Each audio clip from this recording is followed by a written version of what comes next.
chair. Yeah, I got you.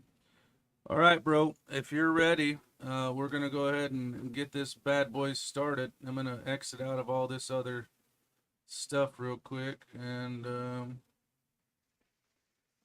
start rolling. I Are you ready? am. 1 second, 1 second. Okay, Yeah, I'm I'm ready. You can go ahead. putting my wife on. Okay, bye. See ya. Or whatever you're doing.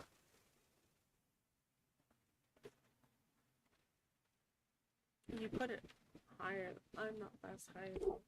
I know. I can fix it. Do I need to plug that in? What? No. You should be able to hear. Can you hear? JP, talk to her. 1, 2, 3. Chet. Can you Yeah. hear me? Yeah, I can hear. Okay. Your glasses are reflecting. Do I need to take them off? You can tilt them like you would in a photography thing if you want to.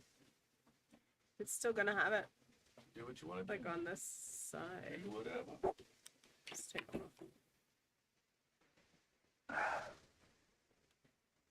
Okay, Okay. I'm about to hit record. If I remember how to do that. Okay, record. On this. Recording in progress. What's up with your background? It's not. Oh, hang on. Maybe I have to close out of this thing. Here. I don't know how to close out of it. Hang on. Oh, okay. There. Is that better? Yeah, that's better. Okay. Okay. Ready? 3, Yes. 2, 1. Amber, how you doing? I'm doing good. How are you? I am doing good. Thank you for coming to my show. Yes. Hey, I had a conversation with Trevor last week, and he shared a little bit about his testimony. Mhm. He shared a bit of his testimony, and I was kind of like, as I was editing his sound, I was coming up with some questions, Yeah. and I was like, I messaged Trevor, and I was like, I was kind of thinking about your wife. And I was like, I think I want to have her on my show, because I want to ask her some questions. I heard you guys talking the other day, and he kept mentioning my name, but he didn't say anything for a long time, and I was like, what are you talking about? That's how my wife is. She listens to me, and then she wants to know, and I was like, Yeah. hey, if you want to know, listen to my show.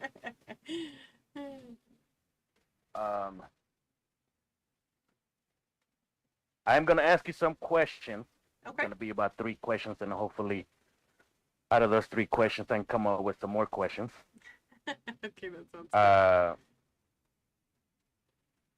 I do have one big job for you, since you're the only female that I am going to interview, and you have more experience on marriage than my other female friends that I interview. They've only been married no more than 5 years, I would say. Okay.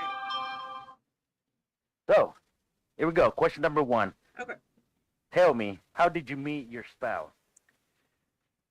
I met Trevor. The end of my senior year, we both worked at Sonic, where I had worked at Sonic for a while longer than he had. I actually knew his cousins, and my older sister was actually friends with his cousins, and then he moved down here from California and started working there. And so we met very briefly, and then I took my senior trip and I was gone for a while, and so we had met each other but then didn't talk or anything for a little bit, and so he thought I had stopped working there and just was like, oh man, that sucks, but but we actually met at Sonic, so we worked together. Wait, did you get his number before he left, or No. did you decide he left? No, and I'm not that kind of person, so our story is actually kind of weird, but Yeah, that's. I think, I would have been like, hey, give me that guy's number or something. no, I was kind of talking to somebody else, I guess, at the time. And so I wasn't really looking for that. And then I broke up with that other person, I guess. And then we took break together. I didn't ever take breaks, so we took break together. And then his girlfriend at the time found out and got really, really angry because he had told me that he liked me when we were on break. But I told him that I wouldn't do anything because he had a girlfriend, and he said that he couldn't break up with her because she hadn't done anything wrong.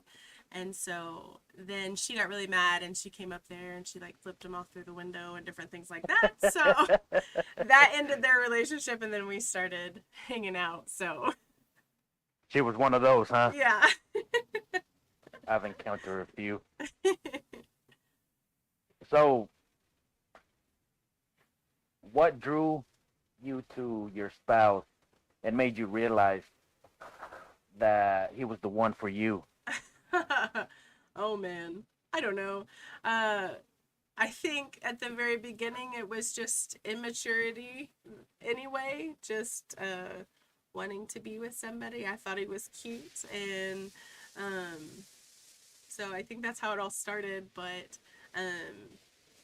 then we went through some really hard times. He had his accident and different things like that, and so we went through a lot of those things. And I think all of those things, and seeing him walk through those things and us walking through those things together, really just kind of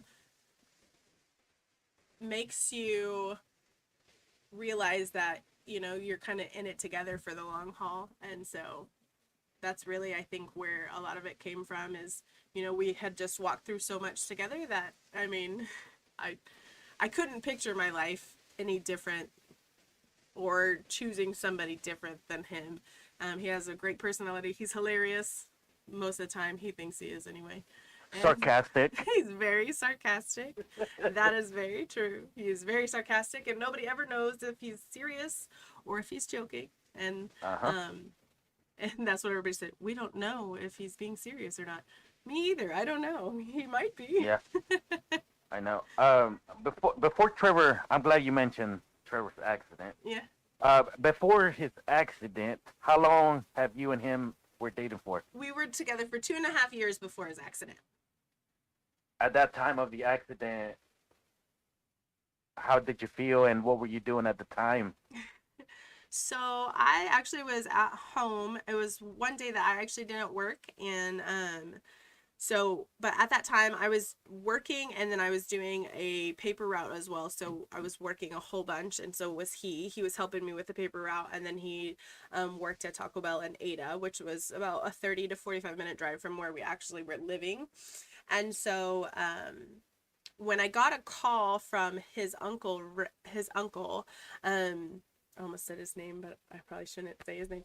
Anyway, I got a call from his uncle, and so I knew that something was wrong because they didn't call me. That wasn't somebody that would call me. And so immediately I was with my little sister, and I got off that call. I answered the call, and I was like, okay, I have to go. And just like, and she was like, what's going on?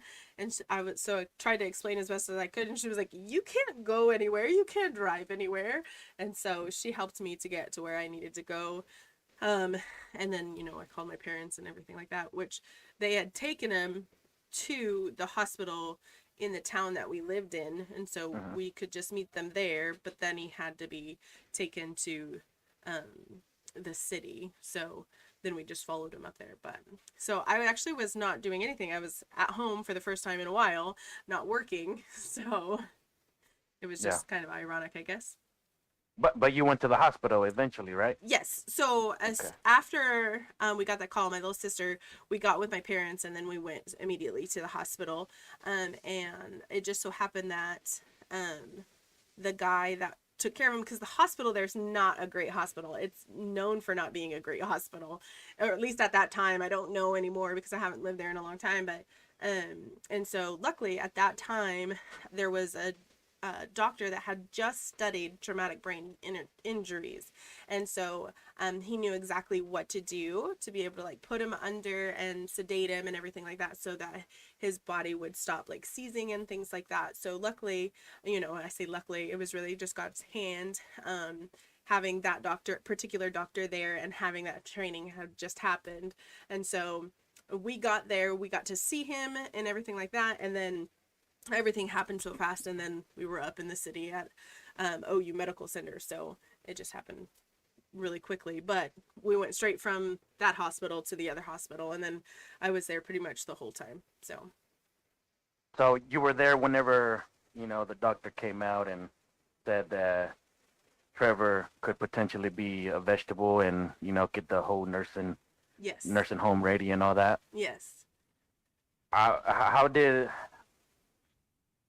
you feel when he said that? Did your mind started rolling? That you started thinking like, I don't think I can live with this, like I've seen cases like this. Yeah. I don't know really, like even to think back to it, I don't even know how I processed some of it, because it just didn't seem very real. It was such an awkward situation with his family and everything like that. So I think it was really hard for me to process a lot of what was going on during that time. And so, I don't know. I don't even know. I know that all of the statistics and everything that they said, and I know, there was a whole bunch of people in the hospital, and you could see like the people in the rooms beside him. And there was a young man that had an accident, pretty severe, like Trevor's was. But you could just tell a difference in his body and in the way that he looked and everything like that. And his outcome was that he was a vegetable and in a nursing home, that he didn't have basically a life after that. And so I don't think that I ever just fully processed that that's what was going to happen. I don't think that in my head I thought that that was a potential outcome, even though they said it, if that makes sense. Yeah. So you didn't have time, like even though if it would have happened, you still would not have time to, process Yeah. on what you were going to do and stuff like that. Yeah. I think from my perspective, I've seen too many movies where that happens, and the girl is like, no, I don't think I wanna be with him, like Yeah. I'm not gonna be able to make love to him or Yeah. any of that kind of stuff. So Yeah. that's why I was kind of No, I think asking my about biggest that. fear in all of it was just, I guess when you talk about watching the movies and the outcomes of those things, was that he wouldn't remember me, because they told us that might be a thing, is that he'd have problems with his memory and different things. And so I think that was my worst fear, is that he just wouldn't remember Yeah. me.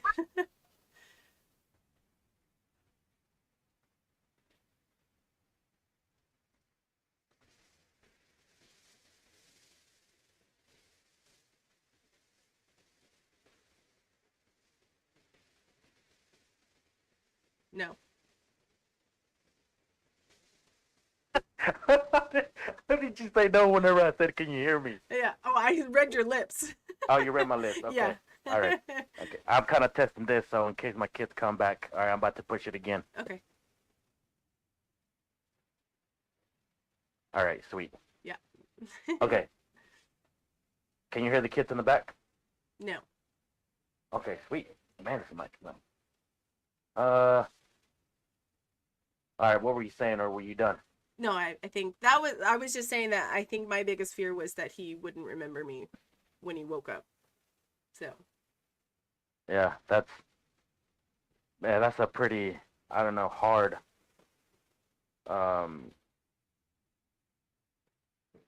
See, this is what I'm talking about. I lose my words.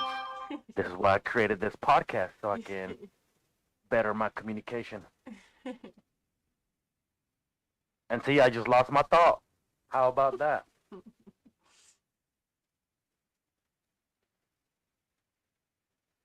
So after he woken up, what happened?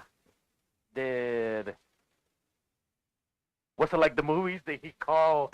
Did he shouted, "Where's Amber?" No. Something like that. No, I think the first person that saw him awake, I think, was his uncle. Um, but the thing that I mean, like the only thing I don't know, I don't like I said, it's all kind of a blur. The only thing I remember is him trying to talk on the phone and not being able to use his ear. That was because he can't Yeah. hear out of that ear. Um, but no, it wasn't any. I don't want to say it wasn't anything spectacular because it was awesome. Obviously, everybody was completely shocked that he was awake, but it wasn't like the scenes in the movie at all. No, I think maybe for his uncle being the first one in there, and I think that probably for him it felt more like that.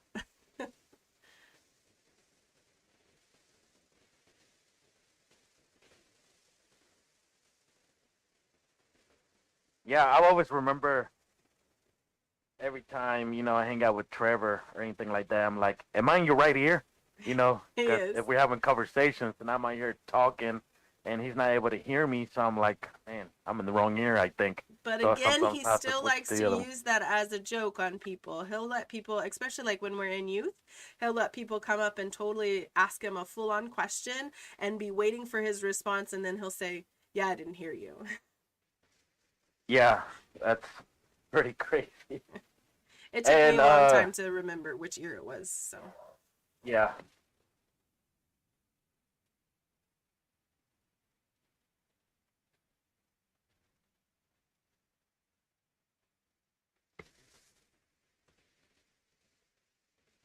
uh, when did you guys get married?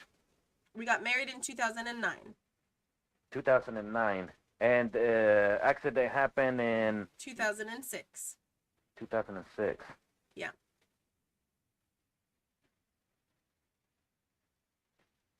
So when did he propose? In August of 2008. Yeah.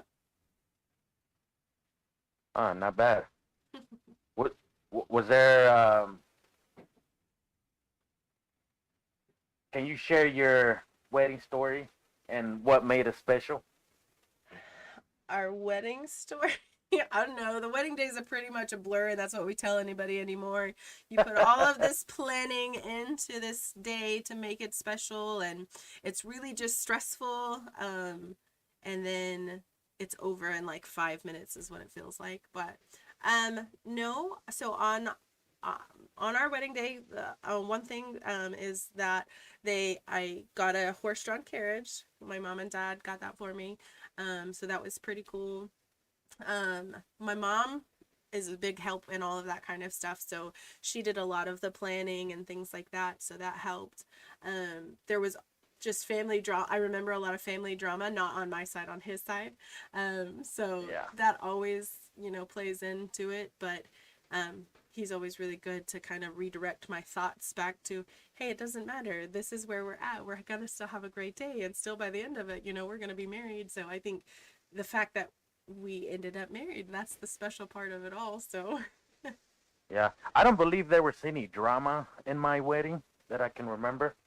I'm a guy. I was just hanging out with the guys, and whatever Yeah. happened, happened. Yeah, pretty much. But I don't know. There's always drama on weddings. Yeah, Seems like. and sometimes I think that like we can make the drama ourselves. I have a tendency to like think, well, they're probably thinking this, and maybe they weren't even thinking that, and so I kind of have the tendency to help create the drama, I guess. And so I think that we all have a tendency to do that because sometimes we overthink things. I overthink things and I overanalyze things a lot. So overall, I mean, it wasn't bad. It wasn't like we were having fist fights and stuff like that, which I know happened at his parents' wedding. So that's good, I guess. Oh my goodness.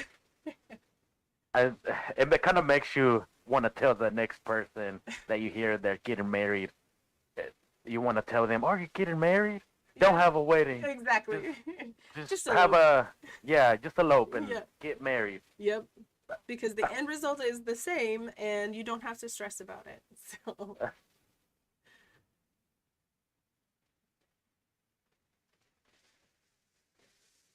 Okay, I lost my spot.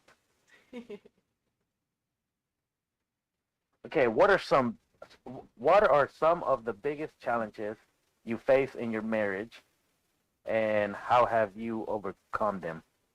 Uh, some of the big, I don't know. I think marriage is challenging in general, but that's because I think that relationships are challenging, and marriage is more challenging because you're dealing with people on such, or your spouse on such a deeper level. I think one of the things that's been hard for us kind of in this season is parenting, just because we were both raised really, really different. And so our views on it don't always line up the same.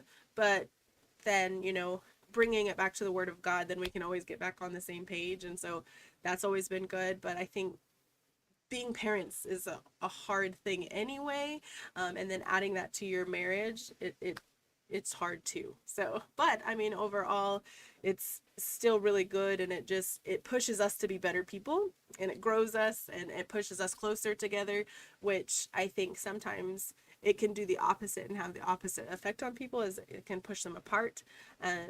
But I think that bringing it back to the Word, like I was talking about, I think that always helps us stay connected and stay together. We've had a lot of challenges through our marriage, but at this time, I would say probably parenting is one of the harder ones right now. So, Yeah, parenting. yeah. Parenting is what we're struggling right now. My wife and I, our first, let's see, my goodness, the first 3.5 years, it was hell. Mhm. Like we've been through so much, and we were to the point where we were about to be in a divorce because we were not agreeing on certain things, or Mhm. even the smallest little things. Yeah. Like, my goodness, if I would have, let's say, us men have a habit of doing this, leaving the laundry like right beside the basket and not Right. in the basket. That thing could create a bunch of conflict, Yeah. and it could create like a big bomb that she's been holding inside, or Yeah. me holding inside. But it was a mess. I think our But first 5 years were pretty rough, but again, I think it's working out the selfishness in you, and you learning to not be as selfish about things. And like for me, like the dirty laundry thing probably still drives me crazy, but instead of yeah, like taking it out on him, then just being like, okay, well, I can pick it up, it's not that big of a deal. So instead of turning it to he's doing wrong, what can I do to help this situation, it's always turning it back to yourself. It's really hard to do that. It's the process that God's really been walking me through lately, is not mhm, being selfish. So instead of looking at everybody else and how they're doing it wrong, how can I change the situation, or why does it bother me so bad? So why am I being selfish in this situation? So I think marriage has a tendency to really help you become less selfish, because it's not just about you. I know. Yeah, and that's one of the issues. One of the issues my wife and I are having right now is she's going through school, which is her last semester. I cannot wait. She's pregnant and she's working, and I'm like, oh my word, I need your attention. I need something, or I'm getting Yeah. frustrated. And Yeah. same goes for her. Like, she needs my attention and Yeah. all that. I mean, I work long hours, so it's kind of rough, Yeah. to come home and divide that time. But I agree with you. Right now, um, the parenting is what's really difficult in our part. Now, I mean, I feel like we overcome those obstacles Right. in the past with, trying to figure out who we are. And I Right. think we get accustomed to living with that person, Yeah, for sure. that eventually it gets better. Yeah. I mean, I, I know some, newlyweds out there, they get married, and once they have their first argument, they just want to give up and, Right. throw their marriage in the trash. And I don't know. I feel like, they need to just give it some time, I guess. Yeah. Somebody told me, I think it was my mother-in-law, said that your first 5 years is gonna be hard. After that, it's gonna be easy. Yeah. Yeah. Yeah, and so I mean I agree with that. The first 5 years were probably definitely the hardest, and then after that, it definitely has. Not that we don't have arguments or don't still have fights and don't still go through things. It's just it's easier to deal with together, and then you know that that person's there for you. They're not against you necessarily, and you may not agree, but they're not there to hurt you. It's not their intentions to just Yeah. completely be against you. Definitely, there's always going to be arguments, but Yeah. when we have arguments, for your husband and my wife, like we're gonna need to be mature about it and not immature about it, because Yeah. that's how we were in the beginning. Yeah. We were really immature Yeah. about our arguments, and now we're just like, okay, Yeah. I let it slide. I'm a person that doesn't like conflict, so I'm just Yeah. either sit there and take it or laugh, which kind of takes my wife off. I could see that being an issue. Yeah, was I loud there a minute ago? Because you were kind of holding your headphone. Oh no, I was fixing it. You're fine. I was fixing my ear. I have earrings on, so the headphones bothering my ear. It's like stabbing me. Yeah. Alrighty, and I think you already answered this question, some of it, but I'm gonna ask it again. And this is where you need to be wise, for all those newlyweds that are listening. Right. Okay. Okay, can you share any advice for maintaining a healthy and a long-lasting marriage? Okay. So I think very first and foremost is to have God at the center of your relationship. I think that's very, very important. Because without that, you're going to be at each other's throats all the time. But then I think I did kind of touch on it a little bit, is learning to not be selfish and to put the other person before you, which is actually really, really complicated, especially in the beginning, like you were talking about how we are immature. and Yeah. usually in the very beginning of your marriage, it's working out that immaturity for sure. And so just learning to not be selfish. And I think we're selfish in so many different ways that that's a very long process, but learning to prefer them, and even sometimes the way that they like things over the way that you like things, because then that shows them love in on their level, and then it changes your heart too towards some things. So I mean, that's kind of where I would start. There's so much more though, like there's so much advice out there for marriage and having a long-lasting marriage, but I think first and foremost is putting God first, and then secondly, always putting your spouse before yourself, which is really, really hard.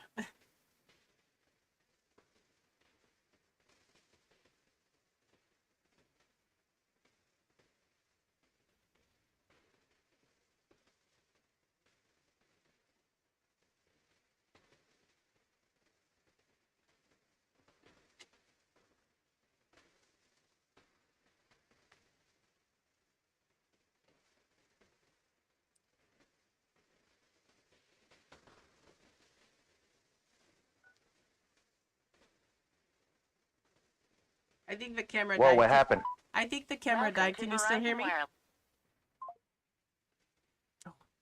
Uh-oh. What happened? You there? Hello? Yeah, I'm here. Hello? Can you Hello? hear me? Trevor!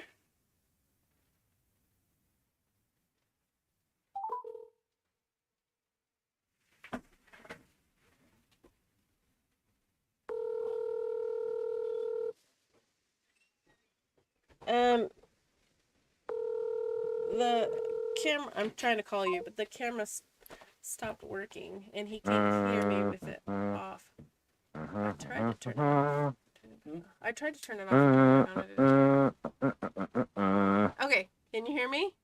Yeah, what happened? I think it shuts off after so long, the camera. Does it? Oh my goodness. Yeah. So I think it shuts off after so long. So, but there, it's still working. It's a good thing I didn't stop recording, because I was like, oh my goodness, I think the call dropped. I'm No, about to and I stop couldn't recording. figure out how to fix it, so I had to call Trevor to get him to fix it. So That was quick, Yeah. but that was my I was dealing with my grumpy daughter, getting frustrated yeah, and all that. And I lost my spot again. I know You I just touched asked me about the advice for marriage. about the advice. Okay. Mm-hmm.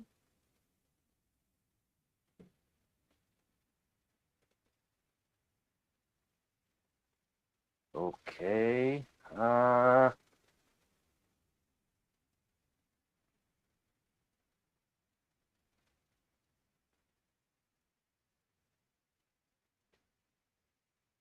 Amber, I think that's all I got. Alrighty, sir. My goodness, that was easy. I'm gonna try to combine yours and Trevor's. Well, do something separately. It's gonna be like a part one and a part two kind of deal. Yeah. That sounds good. And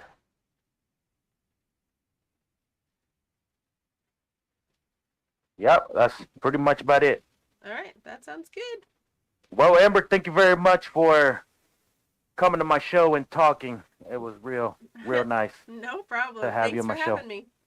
Yeah, you guys take care. You too. Yeah, bye. Bye. Recording.